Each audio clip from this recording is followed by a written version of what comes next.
My dad is trying to force my spoiled stepsister on my summer trip, and even after I told him I'd never forgive him, he still won't listen, so I'm taking matters into my own hands to make sure he can't control me anymore. For some context, I, 17 female, am about to graduate. My friends and I have already planned a trip to a cabin for the summer before we start college.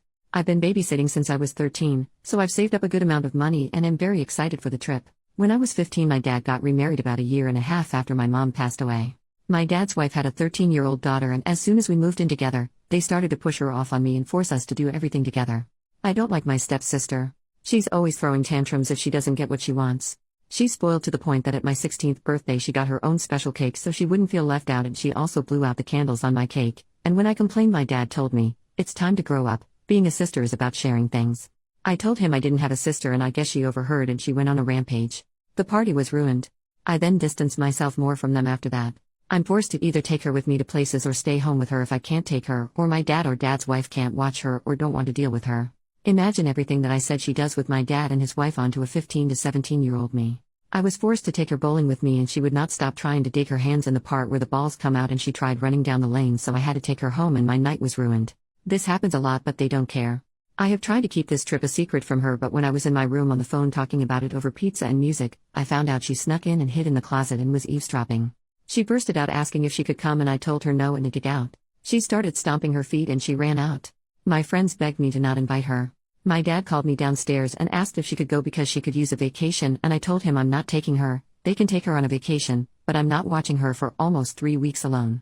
My dad's wife called me selfish and that my dad was paying for a portion of it anyway, and if Lily doesn't go, then I don't get to go.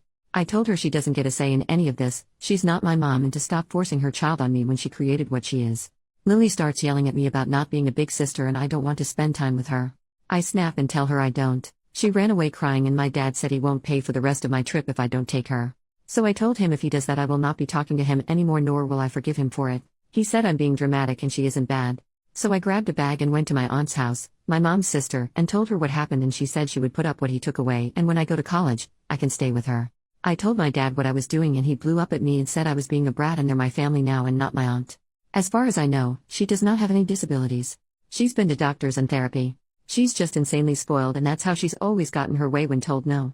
The first time I met her, everyone agreed on Mexican except her, and she was yelling in the car for 10 minutes before she calmed down by her mom appeasing her.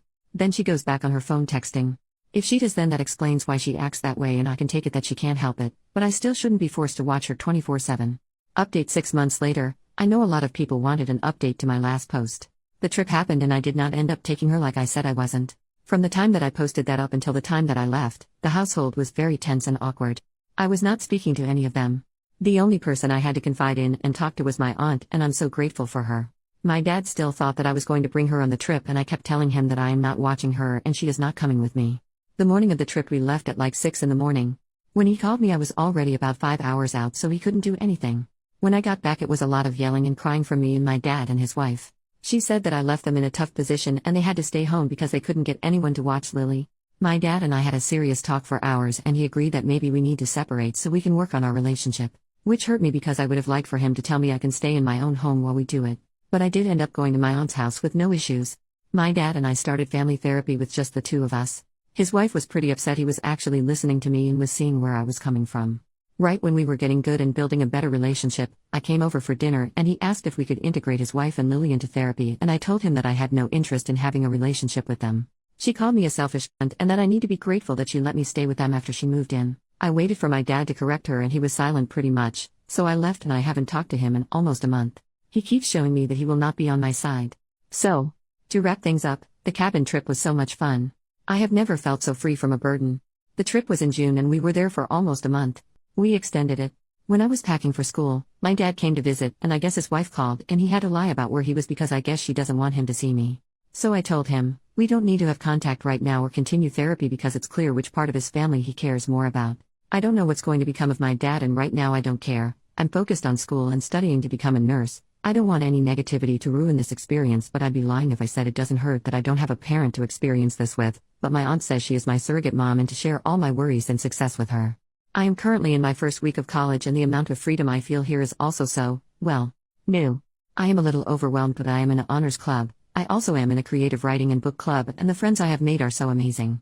I am currently living on campus and I have never been better mentally. I'm getting separate therapy to deal with my mom's death because that was never offered to me by my dad. My aunt has truly become a mother figure to me. Being 2 states away from her is really hard, but I can't wait for weekend visits and holiday visits. Also, another thing is that I'm going to be a godmother. My aunt was told at 22 that she would never be able to have kids, and she is currently 4 months pregnant, and I'm so excited because if anybody is going to be a good mother, I know it's going to be her. When she came to visit and tell me, I think she saw I was a little worried. I told her I am so excited and happy for her and nothing will change that, but she's the only family I have right now and don't want to get left behind like I did at home, and we cried, and she promised me that she was filling in for my mom and she will be there for the rest of my life, whether I like it or not. I am planning the baby shower and I can't wait for the baby to be here. But yeah, that's it. Thanks all for checking up on me and giving me encouraging words.